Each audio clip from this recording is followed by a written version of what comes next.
রামকৃষ্ণদেব ভক্তদের উদ্দেশ্যে কল্পতরু হয়েছিলেন। এই দিন রামকৃষ্ণদেবের আশীর্বাদ নিতে ভক্তরা ভিড় জমিয়েছেন বেলুড় মঠে। আজ 2024 নতুন বছরের প্রথম দিন অর্থাৎ 1 জানুয়ারি। আজকের এই বিশেষ দিনেই ঠাকুর শ্রীরামকৃষ্ণদেব ভক্তদের উদ্দেশ্যে কল্পতরু হয়েছিলেন কাশীপুর উদ্যানবাড়িতে। নতুন বছরে রামকৃষ্ণদেবের আশীর্বাদ নিতে সকাল থেকেই বেলুড় মঠ ভক্ত সমাগম।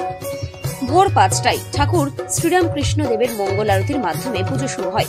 সারাদিন নানা অনুষ্ঠানের মাধ্যমে পালিত হচ্ছে কল্পতরু অনুষ্ঠান।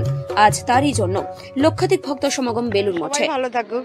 আজকে সারাদিনের প্রোগ্রাম, সারাদিনের এই বেলুড় মঠ দক্ষিণেশ্বর। আবার কি ভোগ খাবেন বেলুড় মঠে? না, ভোগ খাবো না।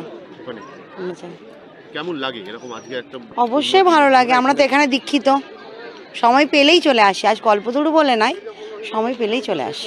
বললেন সকলের মঙ্গল হোক। একদম, সবার মঙ্গল হোক, 24 সাল সবার ভালো হোক।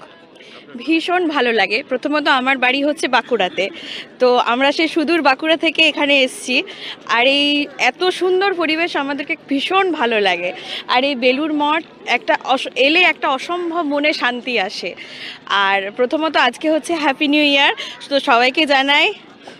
আর শুভ কল্পতরু উৎসব। এই কল্পতরু উৎসব হচ্ছে একজন বৃক্ষকে বাঁধা হয় এবং তার কাছে বেঁধে মনস্কামনা জানানো হয় এবং তিনি সকলের মনোবাঞ্ছা পূর্ণ করেন। আর এটাই। সারাদিন কি করবে?